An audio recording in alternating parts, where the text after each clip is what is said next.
Hello and welcome to part 4 of knitting basics. This is going to be the last one of this series, so the last one of the playlist, so congratulations if you made it this far. I'm just going to be talking you through a couple of ways of getting different stitches and different patterns using just the knit and purl stitch that we were using back in the second video. So these are a couple of different types of stitches. It's by no means an exhaustive list, but just to give you a little bit of a rundown. This one is garter stitch. So this is, how many rows? 6 rows, so 3 bumps of garter stitch. And for garter stitch, you just knit every row. So it's the same on the front and the back. It's kind of bumpy. It's pretty good for all types of clothing. It's generally quite flexible. It's got a reasonable amount of thickness to it.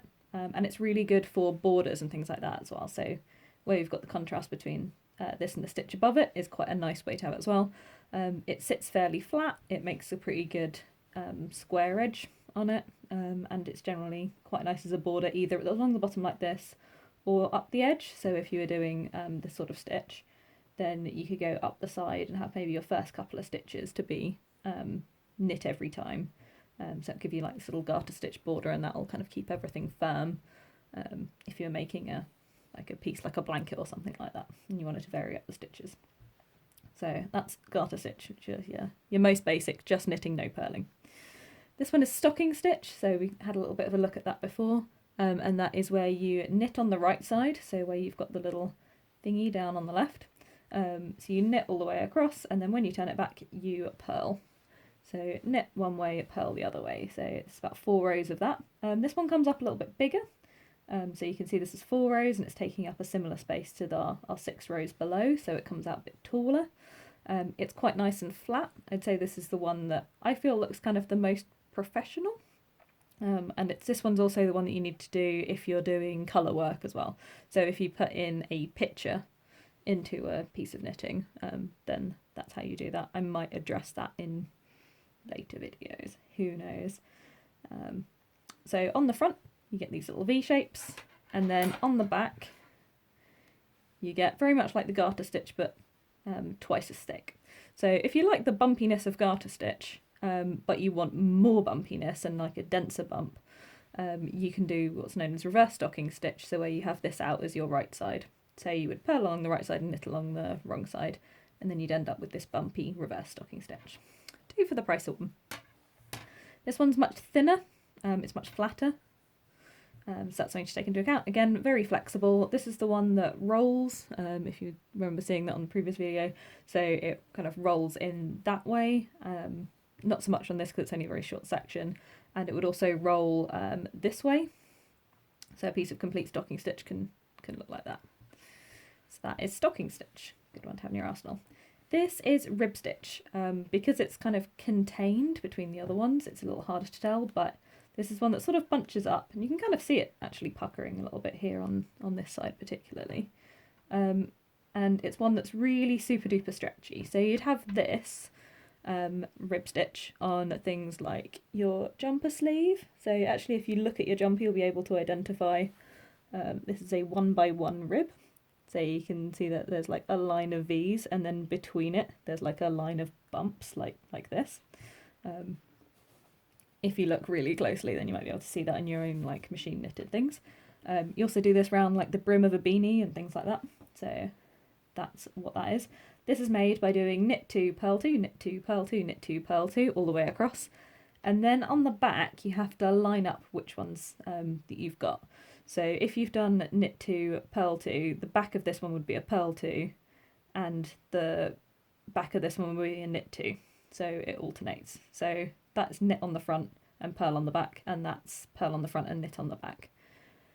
If you make the number of stitches that you're using divisible by 4, it always starts knit 2, purl 2. So I've got 32 stitches because that's divisible by 4, which means it always starts on knit 2 and then it goes to purl 2.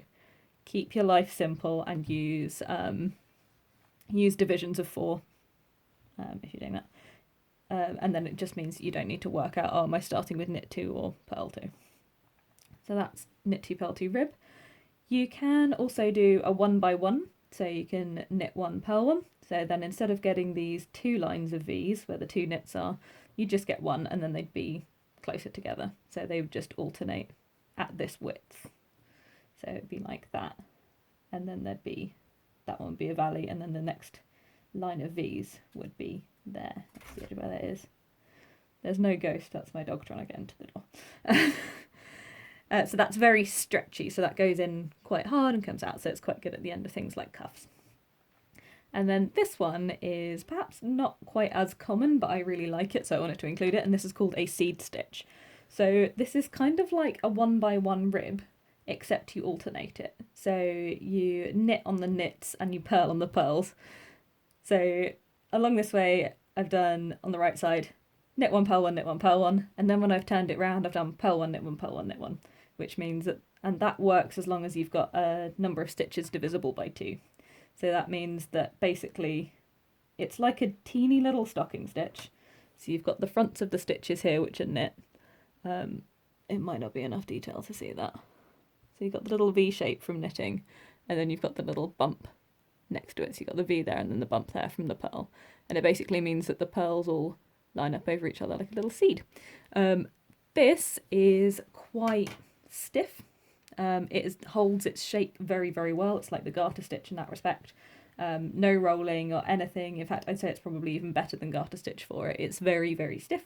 It's not got too much thickness. It's kind of, it's thicker than this, not as thick as this, so kind of between the two. And it is a little bit scratchy, almost. It's still soft and flexible enough to use it for clothing and things like that. You wouldn't necessarily want to use it on any like super sensitive parts, so should you be knitting your own underwear, maybe not.